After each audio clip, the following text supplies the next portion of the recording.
Welcome to Soulfire Wisdom with Kate Olson. As an evolving spirit and change adventure navigator, it is Kate's mission to empower and guide you on your path and inspire your truest passions. She will encourage you to share your gifts, speak your truth, and ignite your inner wisdom and purpose. She hopes to do so with a little humor and grace and her own soulfire passion. Kate talks with amazing guests who have embraced the pursuit and are fanning the flames of their own passion, purpose, and soulfire wisdom. Now here's your host, Kate. Good afternoon. Welcome to Soulfire Wisdom. So today, for the last few weeks, I've been doing totally awesome tips instead of totally awesome, try something new and talk about it Tuesday. But I think people are now getting inundated with tips, and I've kind of run out of new tips for you on dealing with the virus. And so I'm going to go back to the totally awesome, try something new and talk about it Tuesday. So this week I tried two new things. As I've mentioned in previous shows, I have kind of an ongoing problem with sleeping. And so I tried this product that I saw advertised called Objective Wellness Fast Asleep. And it comes in a little candy. It's like a little chocolate mint, and you take it 30 to 60 minutes before bedtime.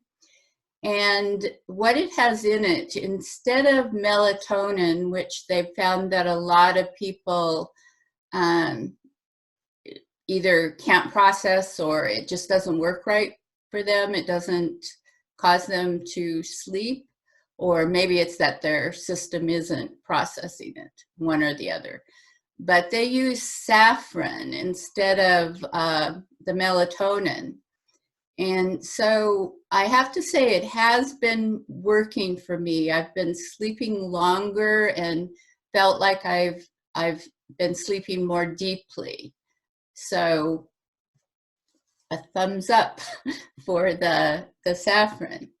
And then the other thing, I've seen a lot of people mentioning that they're really going to be anxious for us to get off of the stay-at-home order, and so that they can go to their hairstylist or barber to get their hair cut, because a lot of people need that. And even though we aren't going anywhere, it still bothers you if your hair needs to be cut.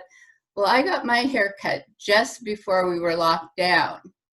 But something that happens a lot for me is that they cut one side shorter than the other. I think it has something to do with how they measure your hair and with your shoulders.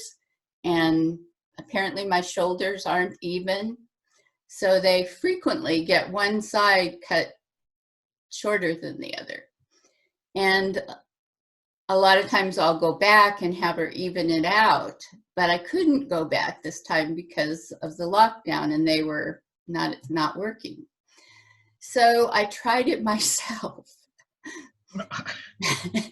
And I hope it's camouflaged enough that you can't actually see it, but it's not really something I recommend, cutting your own hair. One thing is, and I know this from my sister, who actually went to cosmetology school a long time ago, although she never actually, went to work in that field. But you need the right scissors. And if you don't have the right scissors, it doesn't work so well.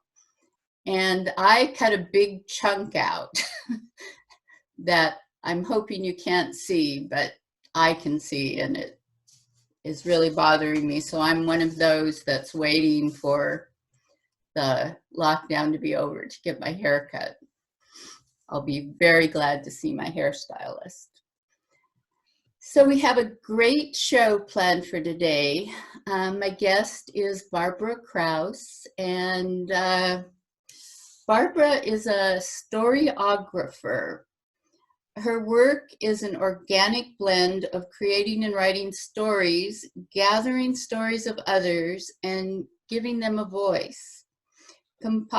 Combining her expertise in coaching, mentoring, inspirational teaching, speaking, and facilitating workshops, she powerfully holds space where creative engagement thrives. Her business is called the Center for Experiential Living, a place to learn, grow, and become.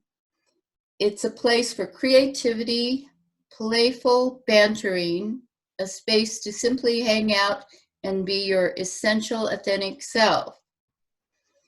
So we're going to be talking about Barbara's latest book, which is Forever Treasures. Hi, Barbara. How are you? Oh, good, Kate. So, I don't need a haircut yet, so it's okay, good.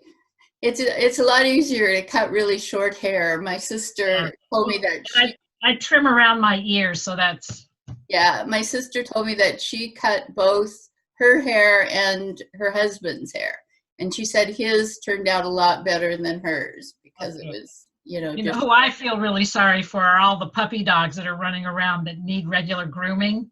They're becoming quite hairy. It's pretty funny to watch. Yeah, I suppose they don't care, but it probably bothers their owners. Right. So can you tell us a little bit more about yourself and what brought you to your current path? Oh, it's a long story, which I won't tell a whole long story, but when I was a young child, I loved the arts and I loved being creative, playing in the sandbox and creating scenes and taking big pieces of paper and painting. And I even loved putting together athletic teams in my neighborhood, and who would match and who would go where. But it was something I never really paid attention to and was always with me. And as I got older, I decided in college that I would go and get my degree in fine arts, and I was going to be the famous woman artist. And that never panned out because I never ever knew how competitive it was. And I went to graduate school to become an art therapist, and I never finished because I couldn't bear being with people who were insane, which were the only people I could work with at the time, which was in the mid-70s. So I went off on another path, and I went into corporate America, and I spent 30 years in corporate America and never felt that I fit. There was always something missing. And I finally got to a point where I said, I can't do this anymore. I just can't do it anymore. And my husband said, go and find out what it is you love to do. And interesting, I came full circle. I came back to the whole creativity part of myself and the creative process and how fed I felt around that.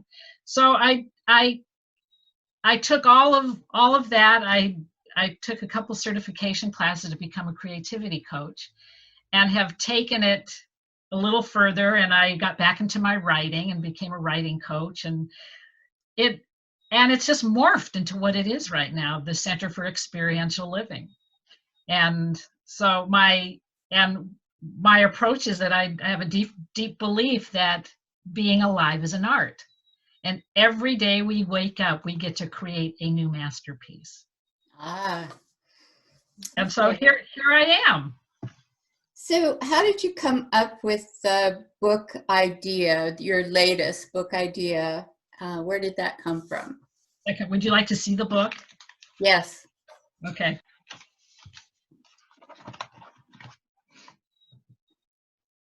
Can you see that? Mm-hmm. Yes. Yeah. So the idea for the book came up when I was having a conversation with a friend of mine, Sherry, and I had just finished my other book, Fearless Choices. And she says, "Okay, you have to write your next book, and it has to be about final gifts that we got from someone who was very near to us, who we loved." Mm. And I said, "I have no idea what that means," but and it was intriguing. So I looked further into it, and I said,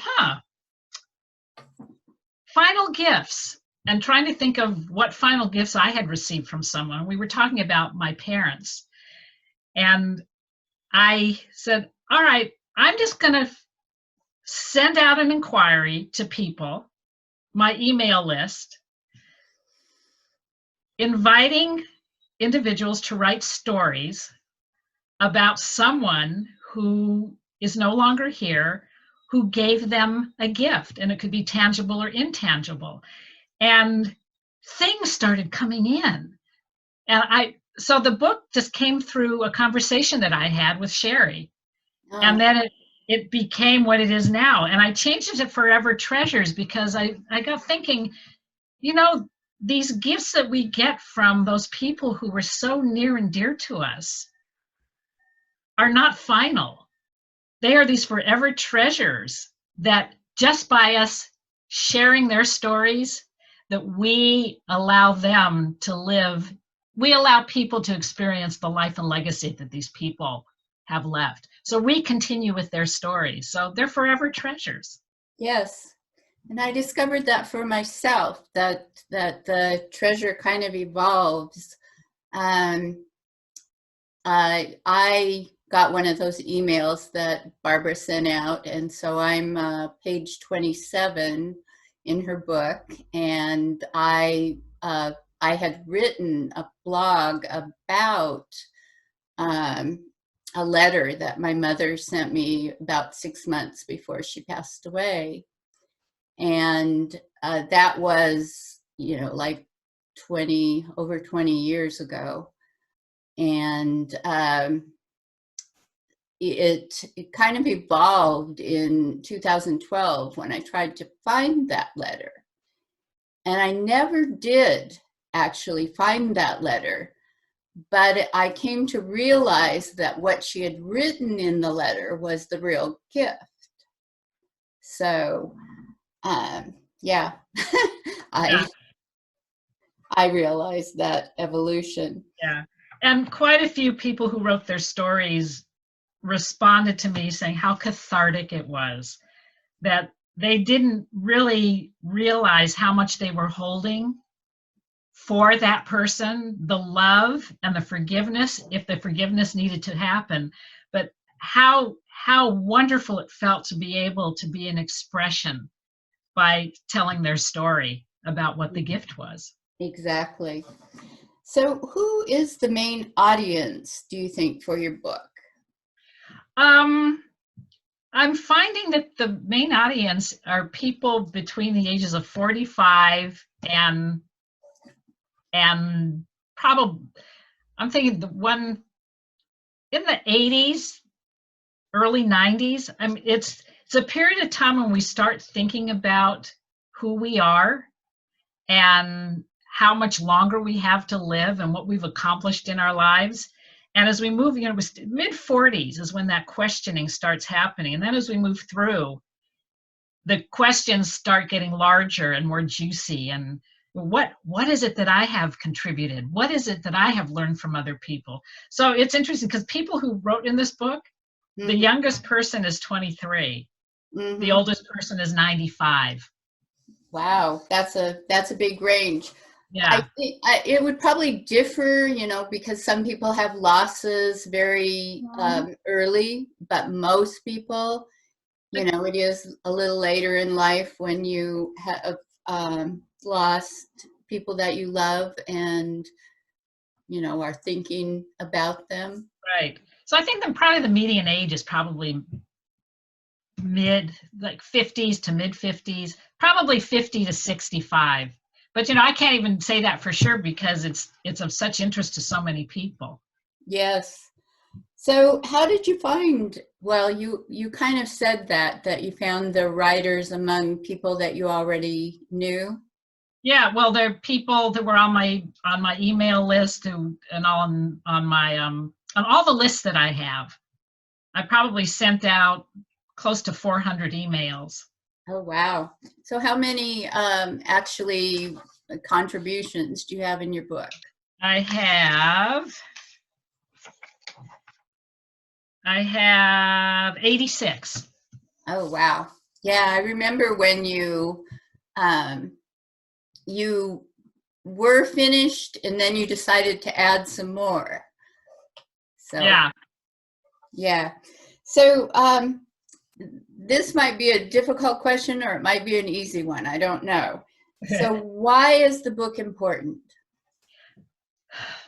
And there are several reasons. I think right now this is very timely. What I found was so important about the book is the love that came out of every story and how people were able to access that. And I find it's important that what was important about that is that this book is a healer. It healed a lot of people. And we are living in a time now where we need so much healing and so much, and to give forgiveness to those who to give forgiveness to people in our lives. And it's just that it's a time where we have an opportunity to support each other and be in community together. And I believe that one of the most beautiful ways to be in community and to be together is to share our stories. Yes. And so I think it's a very, very timely time for the book.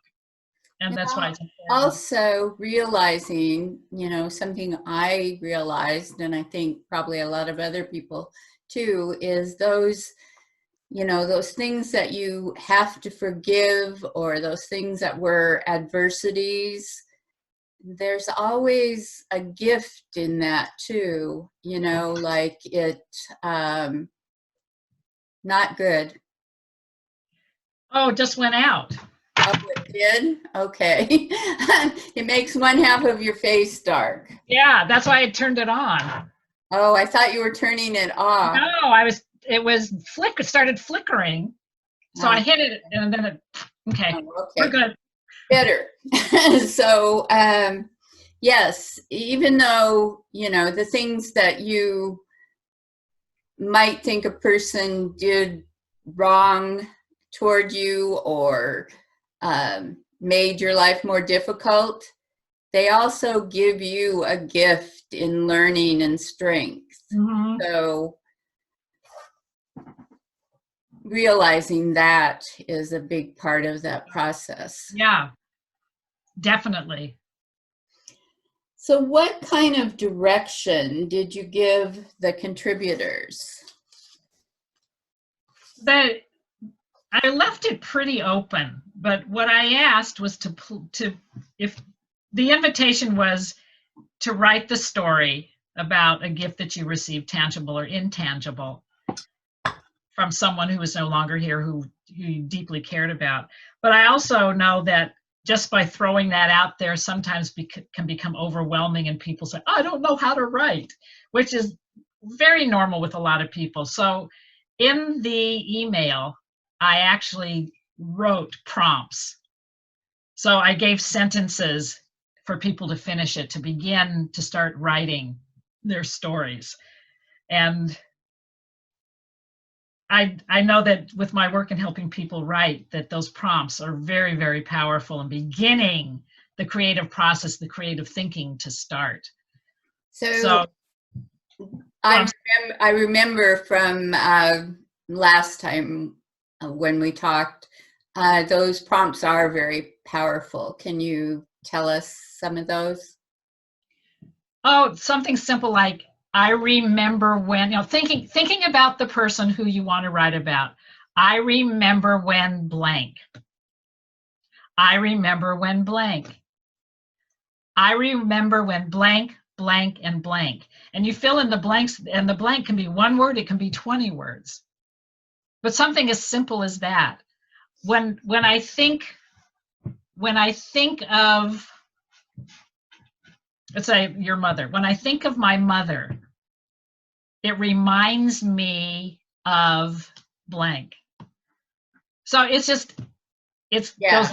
those little pointers, and then the blank, and you get to fill it in, and it's amazing what comes up with all of that. Yes. So how did your vision of the book change as you were gathering the stories? Well, I think the biggest thing was changing the title of the book.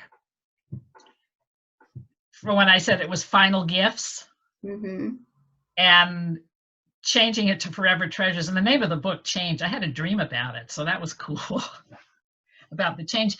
But it became very apparent to me that what people were sharing was not a final gift. And that was the major change in the vision of the book, because my vision of the book was a finality. This is where it ended, and that totally changed. Yeah. So your books are different than traditional anthologies, which consist only of stories by others. What role does your own voice play in the books? Well, for about 75% of the stories, I made, what did I call them? I'm not going to say they weren't comments. They're call them Barbara's reflections. Observations? Or reflections. They were called reflections. And I feel that my voice in the book helps support all those voices that were spoken, and give a little different perspective, or give a perspective about a story that maybe we don't think about when we're reading the story, or the writer didn't think about when they wrote the story. So it's giving it a little bit of a, what can I say? It's making those stories a little more juicy. Or just, as you said, providing another perspective, another way to think about it. Yeah. So, what is your wish or your hope for the reader? What would you want them to experience when they read your book? I think the first thing I'd like that I would wish for the reader is to be present with each one of the stories, and to sit there with an open heart and an open mind to just take in the beauty of what's being expressed. And all the stories are different, and some of them are written by professional writers. Some of them are written by people who journal a lot. Some of them are written by people who have never written before. And so they all have that flavor, but they all contain such jewels, such treasures in them. At the end of the book, I have kind of what I call a call to action. So kind of, now it's your turn. And what might it be like for the reader to sit down and start writing about what gifts they have received from others, and also to start writing about what gifts they are already contributing to the world, and how they see themselves having an influence on others. So the two sides of it. Yes. So that we can all go into exploration around it, because we all have those stories. Mm-hmm. And I feel that when the stories are given voice, it changes that depth of what is being expressed.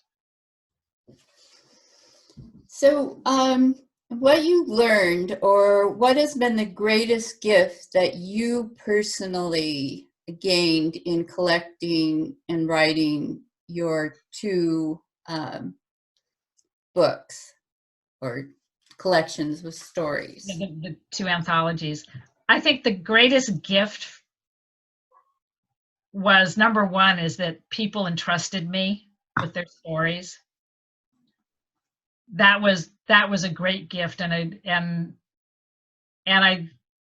what I learned from that is that my capacity to hold those precious stories, that I am now the keeper of all those stories in 2 books, and I have been given permission to share those stories to whoever wants to experience them. So it's the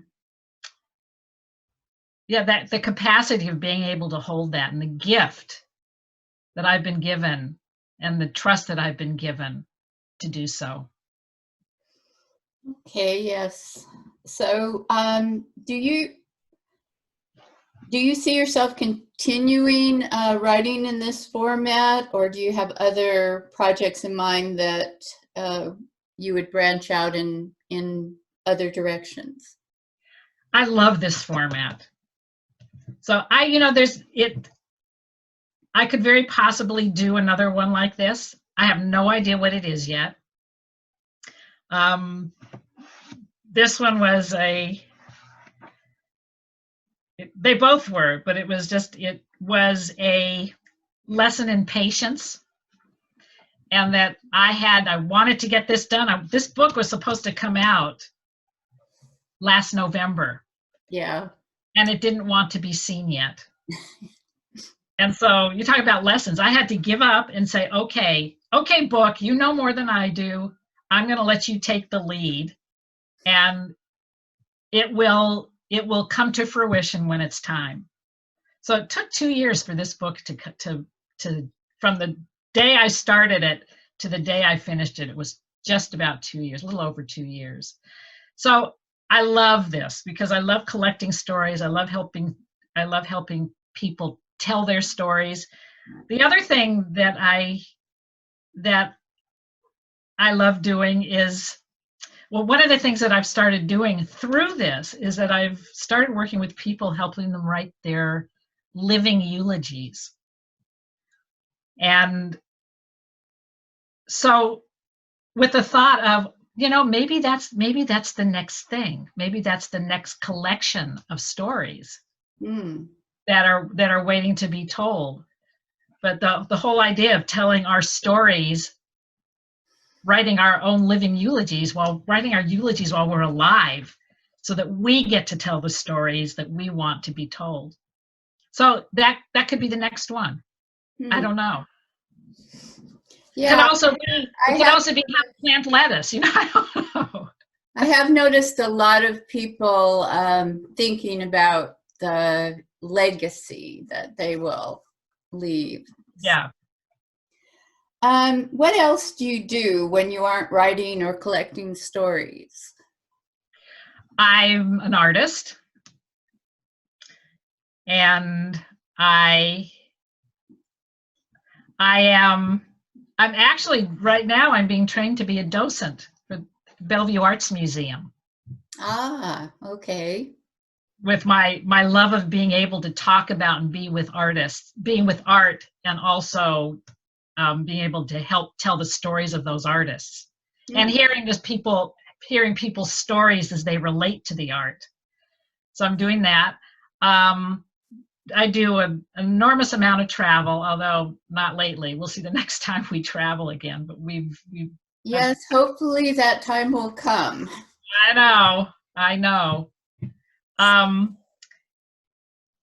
So there's my artwork, there's my docenting.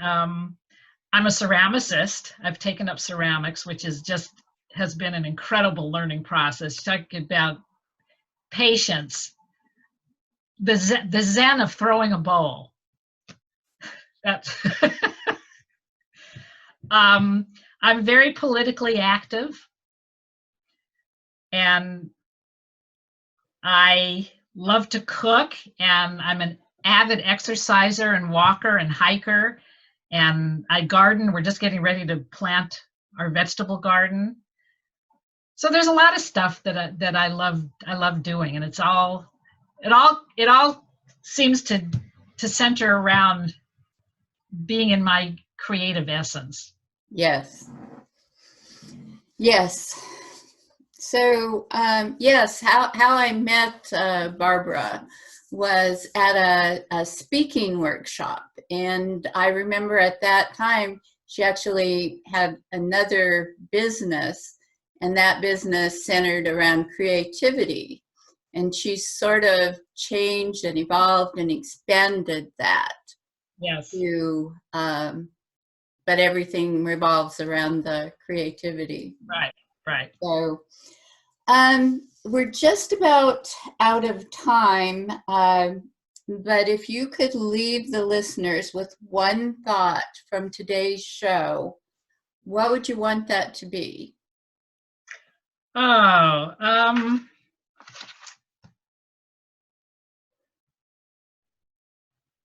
that just how important your stories are, and how important they are to be spoken or written, that they're really, really the essence of who we are.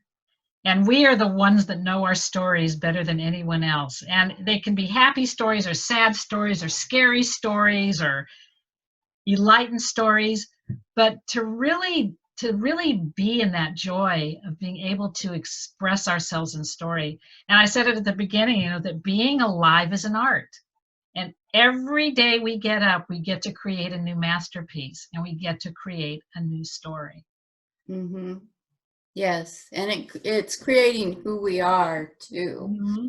One thing I did not realize when I was a child, I have always had a good memory, and I would remember just about anything that I heard from somebody. So if somebody was a person that would tell their stories over and over again, it would always bother me because I had heard that before. And I remember, just that irritating me, and me telling people, well, you said that before. I already heard that. And what I didn't realize at that time was that as that person is telling the story, it's actually kind of a therapy and a learning experience for them, and actually really something they need to be doing. Mm-hmm. So the kindest thing that we can do is just to listen and acknowledge. So Yep. it was a growing up experience to learn that, and to just, forget about that I had already heard about it. And Right. Yeah. and it was interesting because I actually learned that from my son, who I have a friend. My dad used to do that a lot, and I have a friend who also does that, and it would just irritate the heck out of me. But my son would listen patiently. And I would often have him go spend time with this friend instead of me because, of the irritation issue. And one day I asked my son, how he could listen to those stories over and over again. And he said, because he needs to tell them. And, it was like, oh, yeah. Yeah. Because in that moment, it's not about us, it's about the storyteller. Yes, definitely. So a learning experience, but, maybe that little bit of information will affect somebody like me who is impatient with those stories they've heard before. So thank you for being here today. Thank you Barbara, for having me. and thank you for writing your beautiful book. And thank you for having a story in it. Yes, and everyone else who had 86 contributors. That's a lot of stories. So where can people find your book? You can go to my website, which is barbarakrauss.com. And there is a place, there's a, actually there's a new video on it that talks about the book. And in there's a place that you can click to go and order the book. So the book is purchased from Lulu, which is it's self-published. And one of the reasons I self-published it is that 75% of my proceeds are going to go to Girls on the Run, which is an local organization. Actually, it's a national organization, but they work with girls in elementary school on self-esteem and telling their stories and making good choices. And it's all centered around training for a 5K. So that's why they call it Girls on the Run. So 75% of the proceeds are already going to Girls on the Run. Okay, and if you forget any of that, you can go to the radio website, soulfireradio.com, go to guests, and scroll down to Barbara's photo, and that information, the website is listed there. So thank you again. Thank you. Thank you, everybody. Okay, and I'd like to thank the audience for listening today. And I have a quote that I'd like you to keep in mind as you go through your week. And that is, the royal road to a man's heart is to talk to him about the things he treasures most. And that was said by Dale Carnegie. And it definitely seems to be true. So we have a great show planned for next week. My guest will be Brian Arnold. And Brian has a very interesting story. He grew up very poor in Canada. He actually grew up on the Cree Indian reservation. And by the age of 24, he had made $4 million. But how he did this was maybe not the greatest method. He became a card shark working with the mafia. And as his life transformed, and it was transformed by his faith, actually, and he became a life coach, actually a faith-based life coach. And so now he helps other people. And so tune in to hear his very interesting story of transformation. That'll be next Tuesday at 3 p.m. So thank you again for listening, and I'm just going to say bye for now.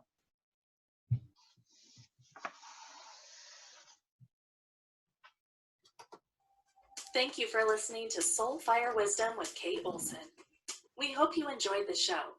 If we made you laugh, brightened your day, or sparked a new thought, we have succeeded in our mission. Join us next time when we'll share more secrets and truths and all the magic of transformation that is the journey to Soul Fire Wisdom. Always remember, be fierce in the pursuit of what sets your soul on fire.